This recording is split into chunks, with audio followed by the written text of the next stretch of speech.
I'm Chelsea Zaccato. And I'm Natalie Heacock. And this is Lumber Slingers.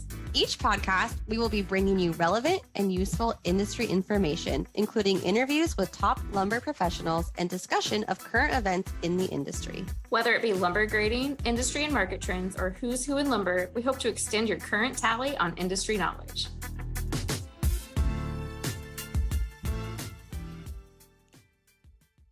Hello. Good morning. Good morning. Good morning. Happy Friday. Friday. Trent's been really into Blackpink, so I just feel like we should give them a shout out. And we would play a song, Trent, but we would get kicked off YouTube, so we can't play a song. Yeah. I will. Royalties You're and in luck, such. 'cause I'm going to sing it a cappella. No, that's not going to happen. With your But MP. MP3s, they're MP3s, okay? Which, to be fair, I did find MP3s of all of their music that I could and put it on my phone. So, boom, take Of that. course you did. In their live concerts and Lisa and Jenny's solo albums, as well as Jisoo's. I haven't gotten Rosé's solo album left. I should stop talking. Just so you know, after our last podcast, Nick and I were driving somewhere. We were listening to, he likes to listen to the intros. And Hi, Nick. hey, Nick. And he literally stopped the podcast and put on Lizard, Gizzard, and the Wizard, or whatever it's called. Gizzard and the Lizard Wizard. Yes. He's like, we got to listen to this. And I was like, oh, this is like way harder than I was expecting it to be. It's like probably listen to something. rage music, Trent. What are you raging over there? Not all of it. Not all of it. Some of it is. If you listen to Fishing for Fishies, it's like a bluegrassy one, and their silver cord one course is they have a song a called EDM one, for- because they do, like this summer when I go see them, they're doing 2 normal shows, and the last show is a rave show, which is all electronic music they're playing. So, It yeah, so Feels like a 5-year-old Yes. came up with the band name and the songs. Yeah.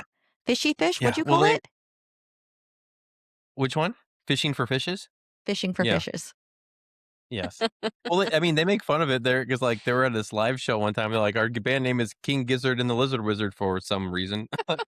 This is so random. Yes, you should check out some of their other, like, all their albums are different. Like, they all sound very different. Like, their newer one is with an orchestra completely. That's Wow. Fandom. So, I mean, they have all different types of music, but their go-to on most services that play music is usually the harder stuff from, like, the like probably like Dragon or something like that, or March for the Rich or something like that. Those are like they've like, that's like a death metal and like a prog metal type ones.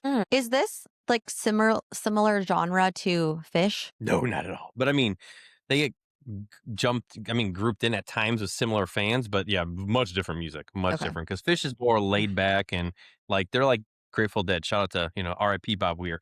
So it's very, very different, but their fans cross over a lot because the lead singer of Fish, Trey, likes them, so that brought people kind of together on both sides. I'm sorry, Isn't it funny? But all the things about, when you have a band or all these little nuances, it's always so interesting. I was going to go say deep. that Chelsea and I are just like typical pop girlies. We're just like Yeah. your standard should- mainstream like Like pop. pick up a People magazine. That's us. Yeah. Then go to I'm not proud Blackpink. of That it, is but right that's in what your I like. realm. Blackpink is where it's at. Then you will love them because that is good Yeah. pop music, super fun. Their solo stuff is super fun.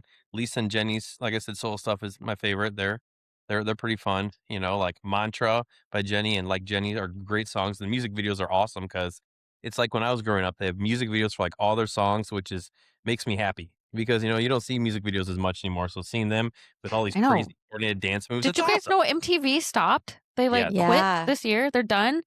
So they're like, really, music videos are dead. Not That's with so Blackpink. sad. They brought them back. Their newest one, Jump, is a very fun music video. Oh, good. Watch it, everyone, as a viewer. And then you can get their views to over multiple billion. Like they My actually God. saw online that they set the Guinness Book of World Records for most YouTube subscribers and most YouTube video streams by a band. Like in the Blackpink. multiple billions, like 43 billion views, or maybe it was followers. And no, I think it was 43. Oh God, it was 90 million subscribers and like 43 billion views across all their videos for the group. I think, What? like that. Yeah, it's crazy. Oh yeah, I'm looking at right now 99.7 million subscribers. Holy cow. Yeah. I thought Miss Rachel had a lot for her like 1.6 billion views on Well, her if like you first watch me sound episode. like you want to make me realize how big of a nerd I am because I've been trying to learn about them for Quinny. Is that I actually watched that podcast that I'm sure you've heard of, Call Her Daddy. Is that what it is? I think it's called. Oh yeah, The Alex one Cooper. girl was on it, and I watched it, and the girl's kind of annoying who does it. No offense if you guys like it, I find her kind of annoying, but it was a very fun interview, and so I learned a lot about Was it? Rosie. Yeah, it was Yeah. very good. And she gives a shout out to Taylor Swift. Oh, really? That's fine. Yes. That's the only reason I know who she is, because She met her at a party. yeah, and she gave met her at a advice. party. Oh. See, I know way too much. Way too much. Oh God. Well, should So we talk about some lumber yeah, news? we missed last week, so we have a lot of news this week, and I don't know if we should talk about the new nominee for Fed chair. Oh Tell yeah, us that all just about came it. out this morning, right? That just came out Yeah. this morning. That's hot off the press. Hot You off want the to press. talk What about that? Because happened? you're very in the know of all of those type things. Kevin Yeah. Warsh is his name. Kevin Warsh. Worse. And no, I was looking him up this morning and trying to just see his story, anything good on him. He doesn't like, his resume is not that good. He worked at Harvard, Stanford, Morgan Stanley, you know, Who just hasn't? some of the small players. Yeah. Slumming it up, bud. Jeez. Embarrassing. I know, right? Try harder. Wow. Yeah, try harder. But he was the former governor of the Federal Reserve during 2008 financial crisis. So he does have some pretty good seen some stuff. experience from that. I think overall he is very different than Jay Powell. And what I was reading this morning, they were saying that because it has to get approved, it has to get approved by the Senate. And some people are saying that they're not going to approve anything until the investigation into Jerome Powell is dropped or resolved. So yeah. It's going to be fun and interesting. So just a normal day in U.S. politics. yeah, so we'll see what happens there. But, you know, that was the whole, like, he built a new building and went like $1 billion over or something. And so they're Yes. investigating the overage, which, I mean, I get, okay, we just built a sawmill. I understand. Change orders. Okay, I get it. But like $1 billion? Longer lengths. Yeah. I mean, in there, you know, I mean, our government loses money all the time. There's like, I don't know where that billion went. And you're like, wow, that's a lot of money. Yeah. You gotta be like, you know, I mean, What's it that happens. statistic, Trent? It's like the Pentagon hasn't passed an audit in like 8 years. Oh, I think it's even longer than that, actually. And it's like not even like close. It's like, not even That's okay. close. You know what? You guys don't worry about it. You just keep on keeping on, and we'll get it next year. The perpetual joke is because they changed the laws, you know, recently about stuff. It's like if I like Venmo you like $700 and don't put that on my taxes, they're like, you're going to jail. Yeah. Come on, bud. Like, let's be reasonable here. You're going to jail. That's not cool. Meanwhile, they're like 10 billion. I mean, who pays attention to that kind of Yeah. chump change? Lead by example, not important. Who do you do that? No. Oh, this government, I tell you what. I don't know why Elon didn't go into the Pentagon and get that figured out. Maybe he did. We just don't know about I mean, it. they were trying to. It seemed like from what I saw, and just from what I understood, it's like he found a lot of stuff, but they were just kind of like, meh, like there was no action on it, you know. So I mean, who knows what that means? I don't know, but you know, yeah, I think they did find a lot of stuff across the board, big and small stuff, but then it just kind of pittered out when it came to do anything about it, because you know it's like you can find the, you know, the stuff, but enacting change with that is a whole different story. That's true. So I'm not sure how Yeah. much they call the Pentagon, though. To be fair. It's So. just annoying as someone who regularly goes through audits and spends a shit ton of time getting ready for an audit, performing an audit, fixing an audit. I mean, you know, it takes up so much of our time. And because I came from public accounting, I'm a psychopath about like, if I get any sort of audit adjustment, like I feel like I failed, which I haven't had one. Shout out to my accounting team, but I'm crazy about it. I thought you were gonna say shout out to me. Oh, that too. No, I'm just kidding. But it just, I'm like, why do we, I mean, obviously because I want to make sure that we're doing everything correct. But it's like, we're going to hold all these people to these standards and not our government and just be like, nothing we can do about it. Yep. It's like rules for you and not for me. Yes, exactly. Yeah. So anyways, that's what I know about the Fed chair nomination, and we'll see. We'll see. It does say, I should mention that it says that historically he has been viewed as hawkish on inflation. What does that mean? Hawkish. Hawkish. It's like a bull market and a bear market. Why do they have to use why can't they just say like aggressive or not? I was say You know? hawkish or geek. Yeah, what's the opposite of hawk? Something on the ground, I think. Chipmunkish? Squirrelish? This is a hawk market. Yeah. This is a chipmunk market. Anyways, that hawkish can be interpreted as keeping interest rates higher for longer periods of time. I don't know how Bye you now, would bye now, everybody, bye now. I don't know how you would gather that from hawkish. No. So Is pretty obvious. Yeah, Yeah. I don't got nothing to put onto that one. I don't know either. Yeah. inflation is kind of like- taken very seriously under a hawkish stance. Okay. All right. don't Fine play. then. Yeah. We don't play. All right, on to lumber. There's been a little flurry of mergers and acquisitions recently. So I kind Yes. of bust through a couple of the more recent ones. And I mean, there was 2 or 3 that came on the past 2 or 3 days basically. One of the bigger ones that people, found out about, I think it was like 2 days ago, was Britain Lumber acquired Denison Cannon in the New England region. Yes, that came out on about 4, actually, I think it was earlier this week. Now I'm thinking about like Tuesday, I think, or something like that. Well, that's exciting. It is an agreement. It has not closed yet. It's supposed to close in February, but I mean, they kind of put that out there just to make sure everyone realizes that it hasn't officially closed yet until February. If you right. have ever met the Moses brothers, they are a hoot and they are fun, very fun guys to hang out with, good guys, and I'm happy for them. So congratulations to them and their And they're Another out of one- New York, Britain. So then they're maybe that's just expanding into, because Massachusetts, I They're think, in- is where Denison Cannon is. Yep, they're in Massachusetts. Yep. Expanding their footprint. Cool. Huge. Another one that came out later yesterday was RP Lumber. They're kind of a more close one to me in the Midwest. They have an agreement to acquire Bender Lumber. It's supposed to close on February 13th.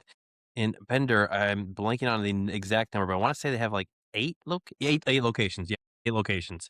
In Indiana, and RP just bought another company, Dyer Lumber, I believe is what the name was, in the end of last year, like in the fall. So they're kind of hitting the Indiana market pretty hard now. Is RP Lumber right. distribution? No, they're a retail Retail. chain around here. Yep, in the Midwest. They start off. Their headquarters is in I believe I think it's Bensonville, if I remember correctly, Illinois. But yeah, they're local. And so to me, Bender cool. is also retail. Yes. Yep. So Bender has 8 locations, and RP Lumber will have physical presence in 99 locations. Wow. They've got Throughout and that's Illinois, all- Indiana, Iowa, not all, Missouri, but South I mean, Dakota, Wisconsin, Wyoming. yeah, they've been growing over the past like 5-8 years. They've been gobbling up a lot of the people within this kind of Midwestern area. Another one that came out later yesterday was Whitecaps on the move again. They announced an agreement to acquire Colony Hardware. They're headquartered in Orange, Connecticut, and they operate locations throughout the central and eastern U.S., and they have over 1,100 team members. So they're pretty decent sized. They Okay. didn't give a date of closure. They said soon. I mean, Soon. them it's usually within a month, or so, I'd say, give or take, at least in my experience, and kind of chatting with them over the years. Yes, congratulations to them as well. And real quick, on the same concept of, congratulations, there's a couple of personnel appointments too. LBM Advantage appointed Steve Stone as member sales manager to kind of help support their Western U.S. growth, they said. So congratulations to Steve. I'm not sure if, either of you are know Steve offhand. Mm-mm. I don't think so. And then But he's got a Hancock- really happy picture. I know, right? I Hi, love the Steve. picture. Yeah. I it's a love it good when pic. they include, I get really disappointed when they have personal appointments and they don't include people across the Yeah, board, rude. and it makes me No, really no, sad. that's- I'm like, I want to see them because I think it's fun. And I mean, I love when they have pictures like that, or even like the next announcement with Hancock Lumber. They welcomed Rebecca McCrone as their new GM of one of their, what is it? Now I'm going to butcher this. I have no idea what that location. word is. Damariscotta. Damariscotta? Yeah, I've tried so many times to get that right, and I cannot. But congratulations to Rebecca, and I love the picture, with the Mhm. Hancock vest on. It's super cool. It just, kind Yeah, of. just chilling here on this, leaning up on this counter right Yeah. here. I actually Yeah. happen to have one of those vests. I didn't get the silver one. I have a black one, and I love it. I wear it running all the time. You should take a Yeah. picture like this, Nat. But when I say running all the time, I mean probably once every other week. It's more than I run, which is once every never. So there you go. Same. Goodness. Then real quick, just to kind of do some rapid fire stuff, and we can dive more into this next week because there's going to be more that come out, but there's been some results that have been coming out. Weyerhaeuser announced theirs late yesterday. For the full year, they reported net earnings of $324 million with net sales of 6.9, which compares to last year's of 396 and 7.1 billion for the full year. So there's a lot to kind of digest there. So I kind of want to be able to maybe dive a little bit deeper next week into that one. And we have a little bit more, time to kind of go through that and also to see some other people that have come out because we're starting to see a lot more and just kind of, focus on some of those because it's going to be interesting to see how that, some of these, having results across everyone, you're going to see maybe some changes in the market. Like even recently in the past few days, I've seen some dips with a lot of companies. So, I think it has to do with that. So I just wanted to highlight that a little bit now just so, kind of keep people informed on that.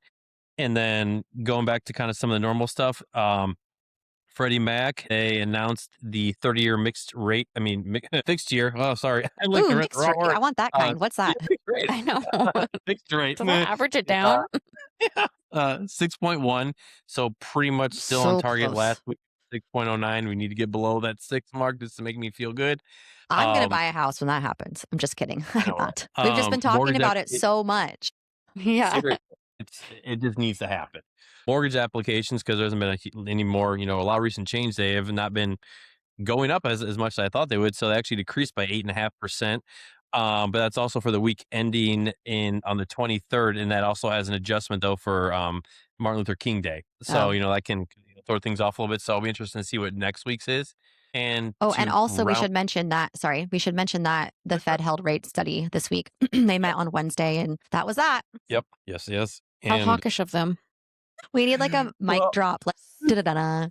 Well, for lumber pricing, Madison's for the week ending of January 23rd, it was at $496, which is up 2% or $8 from the previous week when it was $488. Compared to a month ago, it is up 14% or $62. Okay. Dang, Trent. Dropping the news like it's hot. Boom, boom. Drop it like it's hot. Drop it like it's hot. Well, I need to go back and listen to more Blackpink, so I'm really excited to do that right now. So. Hey, Trent, we all do. I have one thing to tell you that's completely not important to this podcast. I'm going to be in Scottsdale next week, and apparently on Friday night, there's a concert with Nelly and Ja Rule. Ooh, that'll be fun, dude. Nelly, oh yeah. And I'm supposed to fly home Friday night, so I'm like, oh, do I stay one more day and go to the concert? I think you know my answer. Yes. I know. I thought you did. I thought you were deciding on that. I know we haven't we haven't changed anything. Nothing yet. Well, I will never pass up a concert. I bought tickets to 2 more concerts yesterday, and I'm eagerly awaiting the rumored announcement of Blackpink's encore tour, which is going to be coming to Soldier Field over the summer, rumored. And I will be definitely attending that concert with my daughter and wife. Okay, so. Well, would you please just keep us updated on Blackpink's rumored tour? Of course I will. And just so you know, our fans such as myself are called Blinks. So I'd prefer if you'd call me a Blink. Blink? Yes. Blackpink's Blinks. Got it. Lumber Slingers. Lingers. Slinks. We'll come up with on that note, here's your news. See you next week. Thanks for slinging with us. Bye.